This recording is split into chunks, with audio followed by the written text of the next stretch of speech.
좋은 날입니다. 7월 4일 GT 묵상에 함께 하신 여러분 환영하고 축복합니다. 오늘은 열왕기하 2장 11절에서 18절 말씀으로 엘리야의 하나님 여호와라는 제목으로 하나님 말씀 나누겠습니다. 본문 말씀 함께 읽어봅니다. 두 사람이 길을 가며 말하더니 불수레와 불말들이 두 사람을 갈라놓고 엘리야가 회오리 바람으로 하늘로 올라가더라. 엘리사가 보고 소리 지르되 내 아버지여, 내 아버지여, 이스라엘의 병거와 그 마병이여 하더니 다시 보이지 아니하는지라. 이에 엘리사가 자기의 옷을 잡아 둘로 찢고 엘리야의 몸에서 떨어진 겉옷을 주워 가지고 돌아와 요단 언덕에 서서 엘리야의 몸에서 떨어진 그의 겉옷을 가지고 물을 치며 이르되 엘리야의 하나님 여호와는 어디 계시니까? 하고 그도 물을 치매 물이 이리저리 갈라지고 엘리사가 건너니라. 맞은편 여리고에 있는 선지자의 제자들이 그를 보며 말하기를 엘리야의 성령이 하시는 역사가 엘리사 위에 머물렀다 하고 가서 그에게로 나아가 땅에 엎드려 그에게 경배하고 그에게 이르되 당신의 종들에게 용감한 사람 50명이 있으니 청하건대 그들이 가서 당신의 주인을 찾게 하소서. 염려하건대 여호와의 성령이 그를 들고 가다가 어느 산에나 어느 골짜기에 던지셨을까 하나이다. 엘리사가 이르되 보내지 말라. 하나 무리가 그로 부끄러워하도록 강청하매 보내라. 그들이 50명을 보냈더니 사흘 동안을 찾되 발견하지 못하고 엘리사가 여리고에 머무는 중에 무리가 그에게 돌아오니 엘리사가 그들에게 이르되 내가 가지 말라고 너희에게 이르지 아니하였느냐? 네, 오늘 말씀은 엘리야가 하늘로 승천하는 장면으로부터 시작이 됩니다. 11절입니다. 두 사람이 길을 가며 말하더니 엘리야와 엘리사가 대화를 하면서 길을 걷고 있었어요. 불수레와 불말들이 두 사람을 갈라놓고 엘리야가 회오리 바람으로 하늘로 올라가더라. 아멘. 불수레와 불말들이 하늘로부터 내려오더니 엘리야와 엘리사 사이를 갈라놓고 그 엘리야를 회오리 바람으로 끌어올려서 하늘로 승천하는 모습을 보게 되었다라고 말하고 있는 것이죠. 여러분, 엘리야가 어떤 사람이었습니까? 아합 왕에게 나서서 3년간 가뭄이 있을 것이다 라는 것을 선포했어요. 3년이라 말하진 않았죠. 하나님이 말씀하시기 전까지 오랜 가뭄이 있을 것이다 라고 경고를 했었고, 그리고 3년 반이 되었을 때 어떻게 됐습니까? 갈멜산에서 바알, 아세라 선지자 850명, 바알 선지자 450, 아세라 선지자 400명, 그리고 여호와의 선지자는 엘리야 홀로 서서 하늘에서 불로 응답한 그 신이 참 이스라엘의 하나님이시다라고 하나님을 걸고 지금 내기를 했었던, 승부를 보았었던 그런 엘리야였습니다. 그래서 결국에는 하나님이 엘리야의 그 부르짖음에 응답하셨고 바알, 아세라 선지자 850명을 다 죽이게 됐죠. 그리고 이스라엘의 하나님은 여호와시다라는 것을 드러낸 사람이 엘리야였습니다. 뿐만 아니라 그곳에서 두 다리 사이에 얼굴을 묻고 기도할 때 어떻습니까? 7차례 기도할 때 손바닥만한 구름이 저 멀리서부터 따라오기 시작하더니 큰 비에 부흥이 일어나는 그런 역사를 경험했던 사람이 엘리야였죠. 그러나 사람은 영원할 수가 없습니다. 영원한 것은 하나님 한 분뿐이죠. 엘리야의 시대가 이제는 저물고 지나가더라라는 것입니다. 그러자 12절에 엘리사가 이렇게 외칩니다. 내 아버지여, 내 아버지여, 이스라엘의 병거와 그 마병이여 라고 하는 거예요.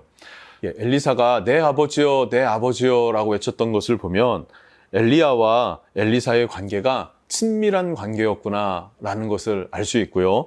그리고 이스라엘의 병거와 마병이여 라고 했던 것은 이스라엘의 영적 책임을 졌던 사람, 하나님의 편에서 하나님의 사람으로 하나님이 진리이시다, 하나님이 기준이시다, 하나님만이 우리의 여호와시다 라는 것을 외쳤었던 그 엘리야를 향한 외침이구나 라는 것을 알 수 있죠. 엘리야의 사명이 그만큼 막중했다는 것이에요.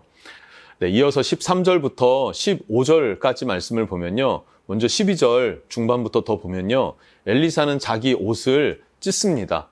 그리고 13절에 엘리야의 겉옷을 취해요. 그리고 14절을 보면요. 엘리야의 겉옷을 요단강으로 막 칩니다. 요단강에 치니까 엘리야의 하나님 여호와는 어디 계십니까? 라고 이야기를 해요. 요단강을 치면서 엘리야의 하나님은 어디 계십니까? 라고 옷을 치니까 그 옷이 요단강에 닿는 순간마다 요단강이 쫙쫙 갈라지기 시작하더라라는 거예요. 갈라지기 시작했고 그리고 그것을 마른 땅으로 걸어왔다는 것이죠. 15절 말씀을 같이 읽어봅니다. 맞은편 여리고에 있는 선지자의 제자들이 그를 보며 말하기를 엘리야와 함께 지금 요르단 지역으로 요단강을 건너갔었다는 거예요. 그런데 엘리사가 다시 홀로 건너오는 그 모습을 바라보니까 엘리야의 그 성령의 역사가 엘리사 위에 머물렀구나라는 것을 고백합니다. 이어서 보면 그를 보며 말하기를 엘리야의 성령이 하시는 역사가 엘리사 위에 머물렀다 하고 아멘. 그렇게 엘리야에게 하나님께서 기름 부어주셨고 또 그 사명을 감당하게 하셨다면 그 기름 부음과 사명이 누구에게로 지금 전수되었습니까? 엘리사에게 전수된 거예요. 엘리사에게 동일한 엘리야에게 부어졌던 사명이 부어지고 또 엘리야에게 부어졌던 성령의 역사가 엘리사에게로 흘러가더라라는 것이죠. 여러분, 어찌 보면 성령님은요, 멀리 계신 하나님이 아니고 그리고 다른 차원에 계신 하나님이 아니십니다. 사명을 받고 그 사명을 감당하는 자들에게 임하시는 성령님이시다라는 것을 여러분 기억할 수 있기를 주님 이름으로 축복합니다. 여러분들이 교회에서든 아니면 가정에서든 직장에서든 어디서든 하나님 안에서 내가 이 일 감당하는 것이 나의 사명이다라고 하는 것이 있다면 그것에 하나님의 성령께서 기름 부어 주실 것입니다. 믿으시고 사모하는 여러분 되시기를 축복합니다. 오늘 본문 말씀이 말해주는 게 무엇입니까? 엘리야의 하나님이 엘리사의 하나님이 되셨고 또한 나의 하나님이 되어져야 한다라는 것이죠. 여러분의 하나님, 그분은 엘리야의 하나님과 동일한 하나님이시고 엘리사의 하나님과 동일한 하나님이십니다. 그것을 꼭 기억하시기를 바랍니다. 그리고 마지막으로 16절부터 18절까지 말씀을 보면요.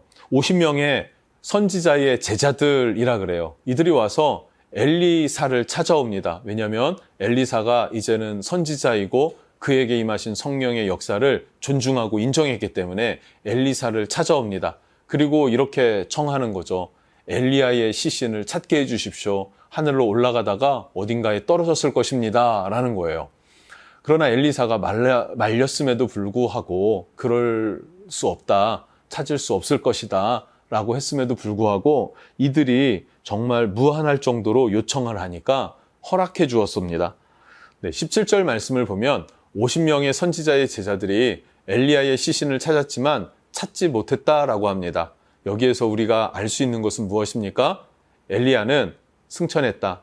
죽음을 보지 않고 하나님께로 부름받았다라는 것을 확신할 수 있는 것이고요. 또 두 번째, 이 선지자의 제자들, 이 제자들은 엘리야의 말이 잘 들어오지 않는 거예요. 왜냐하면 상식에서 벗어났기 때문에, 그리고 내 상식이 옳기 때문에.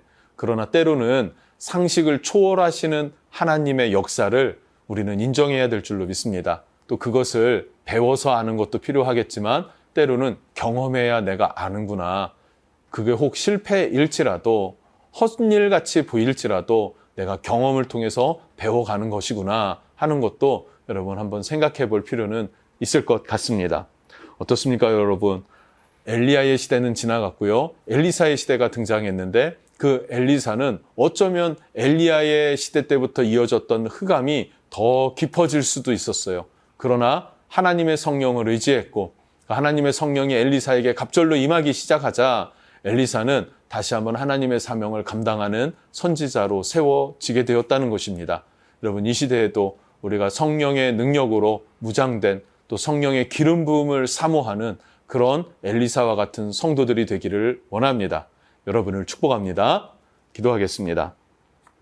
하나님, 엘리야의 하나님이 엘리사의 하나님이 되었듯이 지금 나의 하나님이 되어주셔서 내가 주의 나라와 의를 위해 감당하는 이 사명들, 하나님의 영광을 위해 감당하는 이 일들 가운데에 기름 부어주시고 능력으로 역사하심을 경험하게 하여 주시옵소서. 예수님의 이름으로 기도합니다. 아멘.